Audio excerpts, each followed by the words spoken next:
The moment the glass doors of the corporate tower slid open, fear walked in before the man did. It hung in the air like a sudden chill, the kind that makes people straighten their backs without knowing why. The lobby was polished and bright, all marble floors and soft piano music. But something invisible cracked through the calm when the single father stepped inside, holding his young son's hand too tightly. His eyes darted, not like a criminal hunting prey, but like a trapped animal searching for an exit. In his other hand, partially hidden beneath a worn jacket, was something heavy enough to pull his shoulder down. And in that instant, a silent signal passed between him and the CEO, standing across the room, a signal no one else noticed, but one that would change every life in that building forever.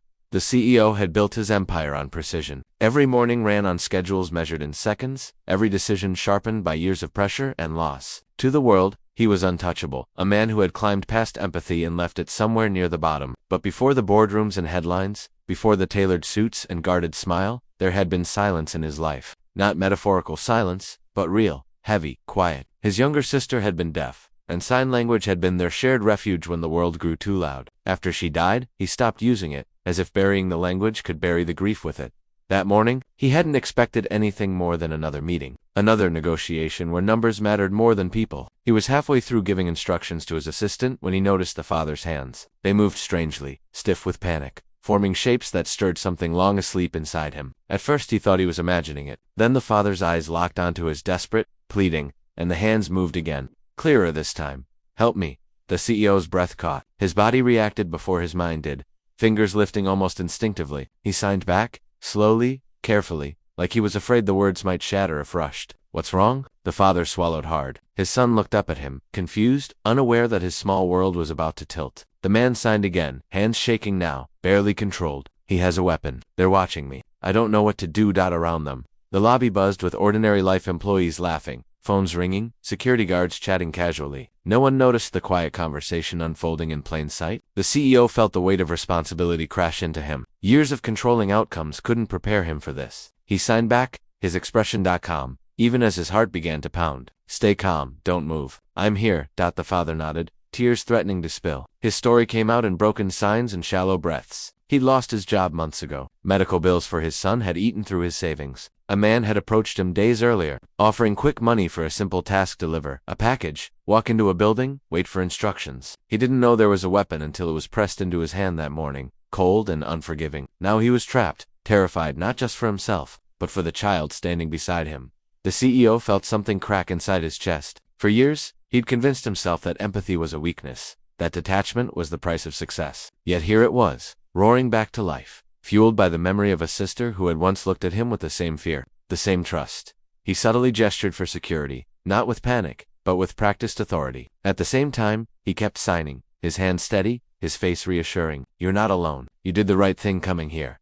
Security began to close in, unaware of the full picture. The CEO adjusted his approach, signing instructions disguised as casual gestures. "Place the item gently on the floor. Slowly. Keep your hands visible." The father hesitated, every muscle tense, then obeyed. The weight left his hand, and with it, a fraction of the fear. The boy clung to his leg, sensing danger without understanding it. Within moments, trained professionals had secured the situation, disarmed the threat, and escorted the father and child to safety. The lobby erupted into controlled chaos, questions, radios crackling, shocked whispers, but the worst had passed. News spread quickly. By evening, headlines screamed about the CEO who stopped a potential tragedy using sign language. Social media hailed him as a hero, a genius, a savior. Cameras crowded the building, desperate for a statement. But the CEO didn't feel like a hero. He felt shaken, humbled, and painfully aware of how close he'd come to ignoring the signs literally and figuratively. Later that night, in a quiet room far from the noise, he sat across from the single father. The man looked smaller now, exhaustion etched into his face, but there was relief too, and gratitude so deep it hurt to witness. The son slept curled beside him, safe at last. The father signed slowly, carefully. "Thank you. You saved us." The CEO shook his head, his own eyes burning. "No, you trusted me." That took courage. They talked for a long time, about desperation and pride, about how quickly life can corner someone, about how silence can be both a prison and a bridge. The CEO learned that the father had taught himself sign language so he could communicate with his son's best friend, a deaf neighbor who had become family. Life, it seemed, had been preparing them both for this moment, in ways neither could have predicted. In the days that followed, the CEO couldn't return to business as usual. The polished routines felt hollow. He kept thinking about how close the father had come to losing everything, about how many others stood on similar edges, unseen and unheard. For the first time in years, He questioned the world he'd built and the values that held it together. He made changes that shocked his board. He launched programs for struggling parents, funded mental health support, and created inclusive workplaces that valued communication in all its forms. He even began learning sign language again, openly this time, honoring the sister he'd lost and the part of himself he'd buried. The single father's life changed too, not through charity, but opportunity. He was offered training, support, and a chance to rebuild with dignity. Watching him regain confidence, watching his son laugh freely again, became one of the CEO's quiet joys. Months later, they met again in that same lobby. The marble floors gleamed as always, but the air felt different, warmer somehow. The father smiled, signing with ease now. Gratitude transformed into hope. The CEO smiled back, realizing that the true miracle of that day wasn't the avoidance of tragedy, but the connection forged in silence. Sometimes help doesn't come with sirens or shouting. Sometimes it comes quietly, through hands that speak when voices cannot, through empathy that cuts through fear. That day proved that understanding, even forgotten understanding, can save lives. The story didn't end when the cameras left and the lobby returned to its quiet shine. In many ways, that was where the real transformation began. Because once the danger faded and the headlines moved on, the weight of that moment settled into the hearts of everyone involved. Especially the CEO, who had stood still while his hands remembered a language his soul had nearly forgotten. In the days after the incident, sleep became difficult for him. He would wake before dawn, the image of the father's shaking hands replaying in his mind. The memory carried a strange mix of fear and gratitude, as if life itself had paused to remind him of something essential he had ignored for too long. For years, he had measured success in profit margins and market dominance, convincing himself that feelings were distractions. But now, silence had spoken louder than any boardroom argument ever could. At the office, people treated him differently. Some looked at him with awe, others with curiosity, as if trying to reconcile the powerful executive with the man who had quietly saved lives without raising his voice. Compliments followed him down hallways, but they felt hollow. What stayed with him instead was the father's expression of raw relief, the kind that only comes when a nightmare releases its grip.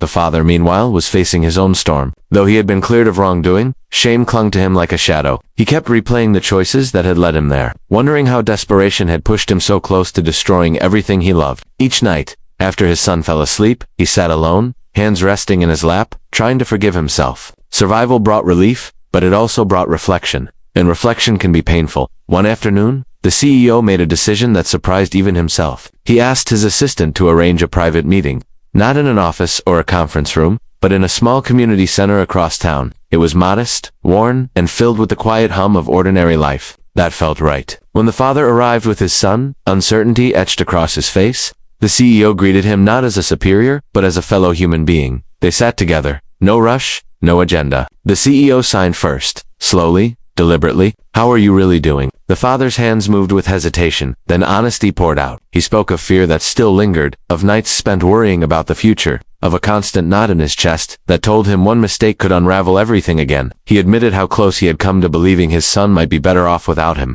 a thought that still haunted him. The CEO felt a tightness in his throat. He signed back, steady but sincere. "Your son needs you. Not a perfect father, just you. And you're still here. That matters." That moment shifted something between them. It wasn't rescue anymore. It was connection. Two men from opposite ends of society, bound by a single moment of shared silence and courage. The CEO realized that leadership wasn't about control, but about presence. About seeing people when they're most invisible. Over the following weeks, the CEO quietly began to show up in places no one expected him. Shelters, job training centers, community programs. He didn't announce himself or bring cameras. He listened. He watched hands move in nervous gestures, eyes drop in shame, shoulders sag under invisible weight. And slowly, he understood that the world was full of people standing at the edge, waiting for someone to notice. At the same time, the father was rebuilding, step by step. He enrolled in a training program funded through one of the CEO's initiatives, learning skills he never thought he'd have the chance to acquire. The first day he walked into the classroom, his hands trembled. But this time, it wasn't fear. It was hope mixed with disbelief. For the first time in years, the future felt like something he could shape instead of something that threatened him. His son noticed the change before anyone else. The boy laughed more freely now, his small world expanding as his father's shoulders slowly straightened. They spent evenings practicing sign language together, turning it into a game, unaware that those simple gestures had once saved their lives. In those quiet moments, the father realized that strength wasn't about never falling. It was about choosing to stand again when it mattered most. Months passed, and the story faded from public memory, but its impact grew deeper. The CEO introduced sign language workshops at his company, encouraging employees to learn not just the movements, but the empathy behind them. At first, Participation was hesitant, but soon, laughter and concentration filled the rooms as people discovered the power of communicating without sound. Walls softened, hierarchies blurred, understanding replaced assumption. One evening, long after the building emptied, the CEO stood alone in his office, city lights blinking beyond the windows. He thought about his sister, about how she had taught him that listening didn't always involve ears. For the first time since her passing, the memory didn't ache. It warmed him. He realized that her influence had lived on through him, waiting patiently for the right moment to surface. The true test came unexpectedly. Another crisis emerged, not dramatic enough for headlines, but dangerous in its own way. A group of employees came forward, struggling silently with mental health challenges, afraid to speak in a culture that once rewarded endurance over honesty. In the past, such issues might have been buried under policies and procedures. This time,